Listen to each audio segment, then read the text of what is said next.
कि हमारी संख्या कम है, एक परिवार में एक सदस्य इस ज्ञान को सुनने आता है, उसको ज्ञान समझ में आ जाता है, अब वो उपदेश ले लेता है। घर के अन्य 10 सदस्य आन उपासना में आरूढ़ हैं, अब उस प्यारी आत्मा के नियम को वो चलने नहीं देते। कहीं ना कहीं ये काल कोई ना लोक लाज बना के, मजबूरी बना के उसके नियम को खंड करवा देता है।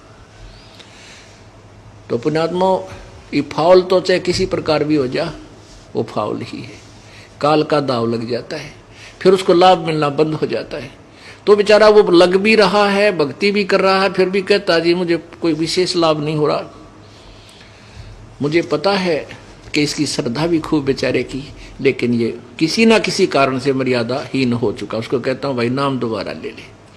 इसका यही तरीका है अभी तो कि हम दोबारा नाम देते हैं ताकि ये फिर सुचारू हो जाए। कनेक्शन दे देते हैं भगवान का, प्रार्थना करते हैं प्रभु बालक है आपका, बच्चा है, बच्ची है आपकी, और बहुत पुंडे खाड़े में पा आ गया यूँ, क्योंकि सारा देश उलट हमारे थे, अब आप ही दया करोगे जब बात बनेगी।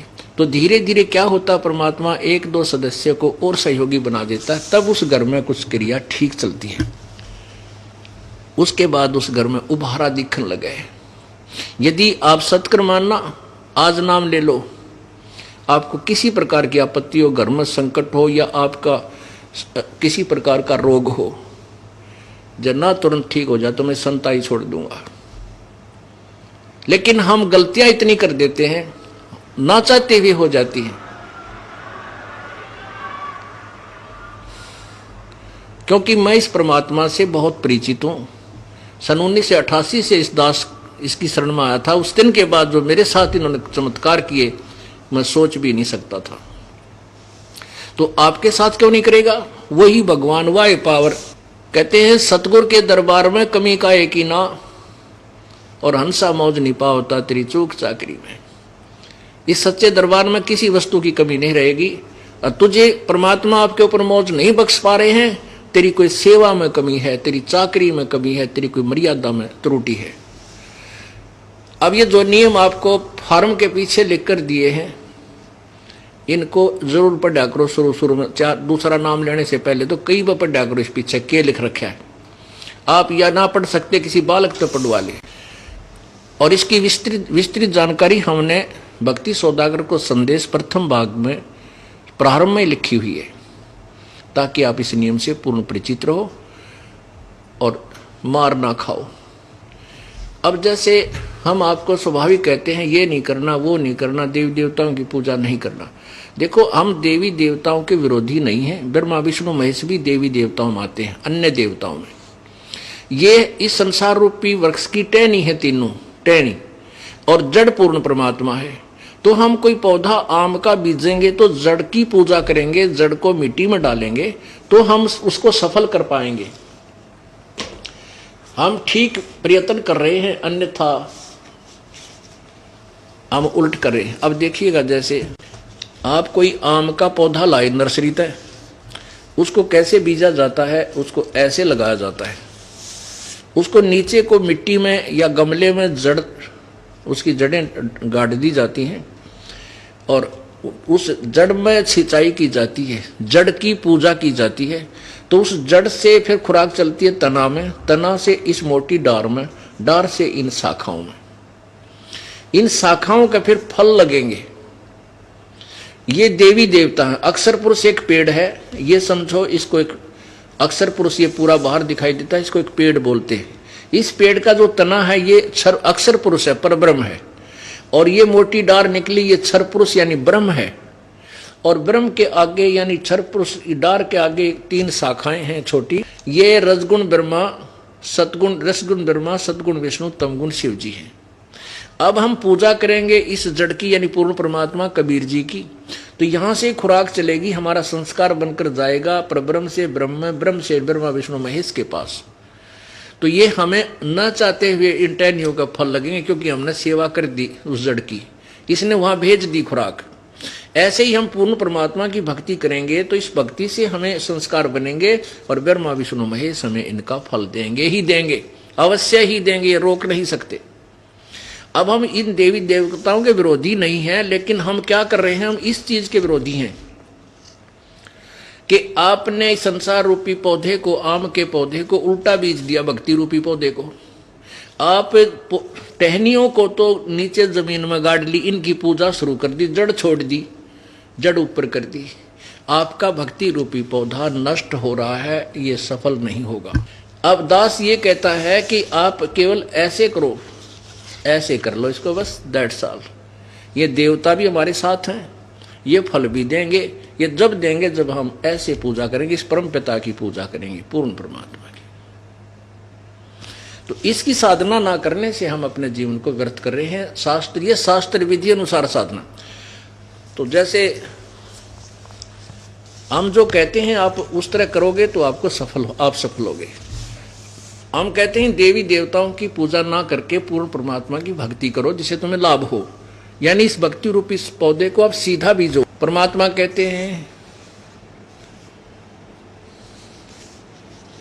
माई मसाणी सेड शीतला भैरो भूत हनुमंत, साहेब से नारार है जो इनको पूजंत। परमात्मा क्या कहते हैं कि जो इन शीतला माता की, अन्य माताओं की और ये भैरव भूत हनुमान आदि की जो पूजा करते हैं, इनसे भगवान 100 कोस होता है।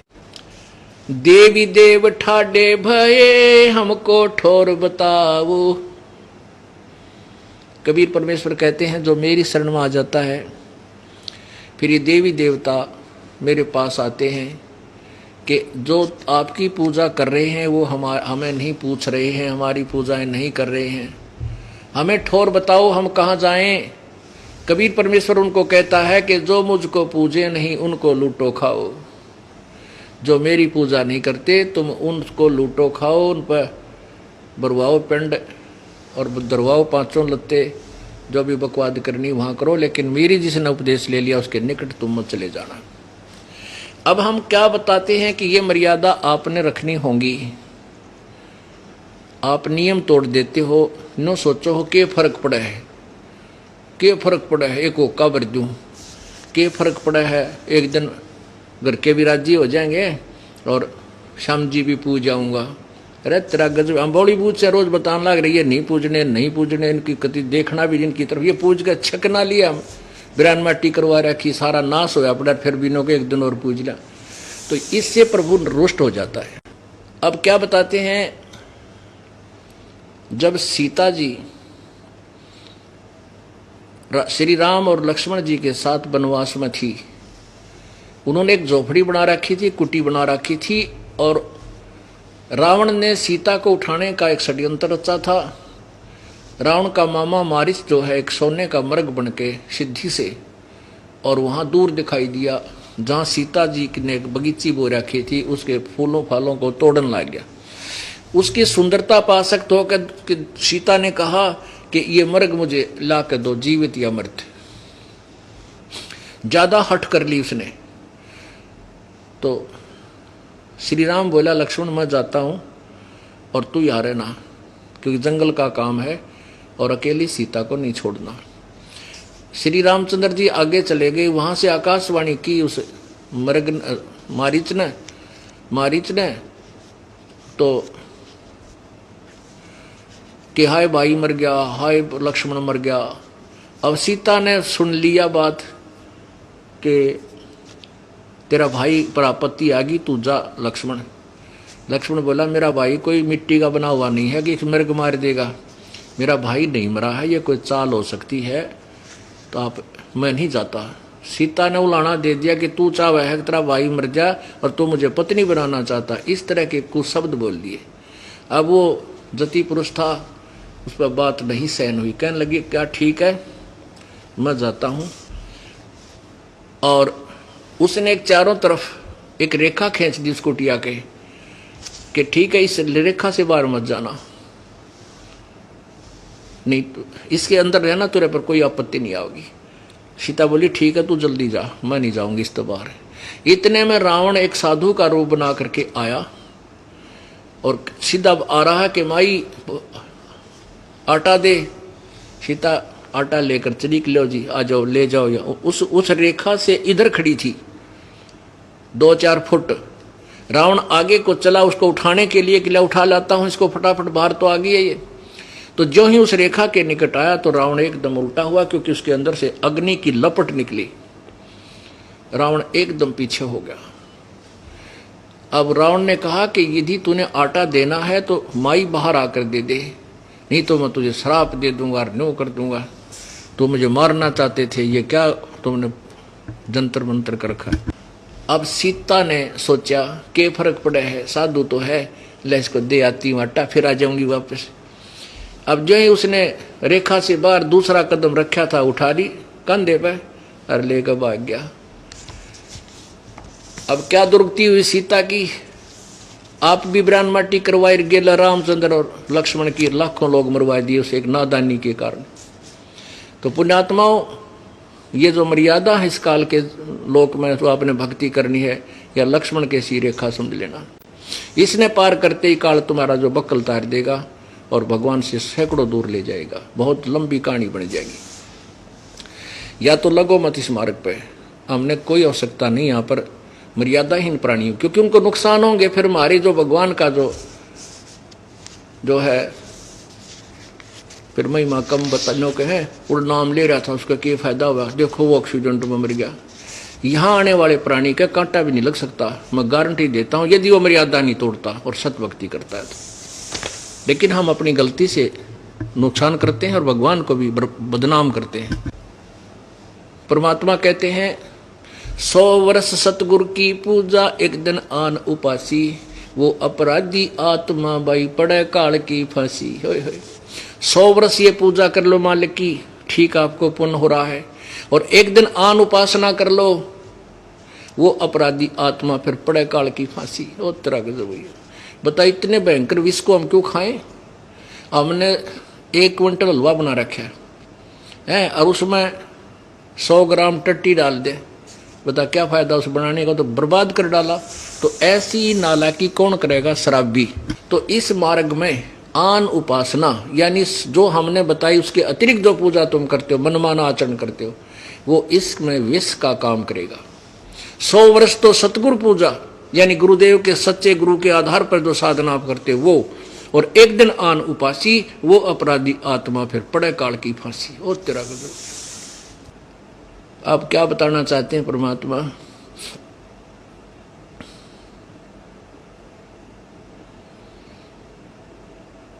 नर नारायण देही पाके, उस दरगाह में मार पड़ेगी जम पकड़ेंगे बाही, वादन की मोह डरनी लगे लज्जा रे अकनाही। नर नारायण देहे पाके तू फेर 84 जाही, जा सतगुरु की मैं बलिहारी जो जामन मरण मिटाई। के ये इतना सुंदर शरीर नर नारायण, नारायण यानी भगवान, और नर आप स्त्री पुरुष का चोला मानव शरीर कहलाता है।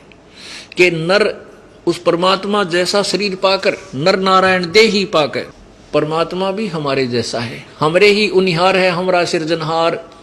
अभी तक हमने निराकार है, निराकार की गाटा जोड़ रखा था। भगवान तो वहां सतलोक में प्रकाश ही प्रकाश है, चेतन ही चेतन है।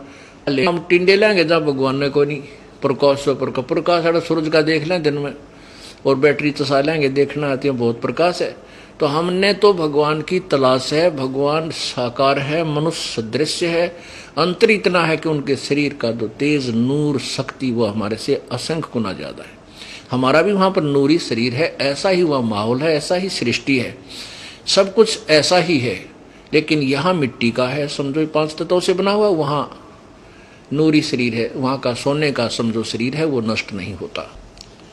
कहते नर नारायण देह पाके तो फिर 84 जा। इतना सुंदर शरीर जिसमें बुद्धि दी भगवान ने, सुंदर आहार दे रखा, गर्मी सर्दी से बचने के लिए मकान बना ले, झोंपड़ी डाल ले, हैं अपनी भक्ति कर भाई। इन आपदाओं से बचने के लिए आपको बुद्धि दी है प्रभु ने कि कुछ व्यवस्था कर ले, समय पर आहार मिल जाता है।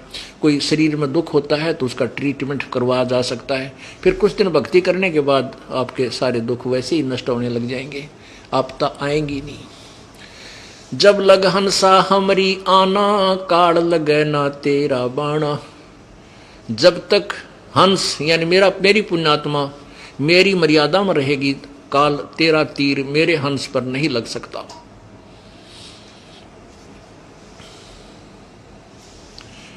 तो हमने इस भगवान की मर्यादा को नहीं तोड़ना है। भक्ति कम ज़्यादा वो स्वीकार हो जाएगी, उसमें इतना होगा कि एक जन्म बढ़ सकता है। और मर्यादाहीन प्राणी का तो कितने ठिकाना को ना। लेकिन अब हम समझदार हो गए, कम क्यों करेंगे, हम खूब करेंगे। और क्या करेंगे, समझ दिखाई दे जाएगा कि क्या मांगू कुछ थिर ना रही, देखो तो नैन चला जग जाई, एक लख पूत सवा लख नाती, उस रावण का कोई दीवान बैठी। हम क्या मांगेंगे भगवान के दरबार में। एक प्लाट मिला भगवान, कोई प्लाट है तेनों के परमात्मा एक मकान बन जा, कोई बात ना। ये तो परमात्मा यहाँ तो आपको फ्री में मिलेंगे ये वस्तु। तो किसी के संतान नहीं है वो संतान मांग लेता है, किसी के पुत्र नहीं है पुत्र मांगने आता है, और निर्धन धन मांग लेता है। परमात्मा जब आपको ज्ञान हो जाएगा, परमात्मा कहेंगे भाई आपको ज्ञान हो जाएगा कि के मांगू कुछ स्थिर ना रहाई, देखत नैन चला जग जाई। आंखों के सामने दुनिया जा रही है, करोड़पति अरबपति ना जाने कितने एक्सीडेंट के अंदर मृत्यु होकर के और वहीं समाप्त हो जाते हैं, वो धरा रह जाता सारा धन। तो ये ज्ञान हमें सत्संग से हो जाएगा, इस सत्संग से। ये सत्संग है जो आपको सुनाया जा रहा है, बाकी इस पृथ्वी पर कोई सत्संग नहीं है। आप इसको चाहे सत्य मानना या इस दास का अभिमान मानना, ये आपकी अपनी सोच होगी, लेकिन अभिमान नहीं, ये सच्चाई बता रहा हूं। सत्संग नहीं है कहीं पर भी। उआबाई बकते आपको दिखाएंगे इन महापुरुषों के सोच विचार, कह का भी नहीं पता इनको भगवान के बारे में, और करोड़ों लोगों को वो गुमराह किए बैठे। तो आपको जब ज्ञान हो जाएगा, आप क्या मांगोगे फिर।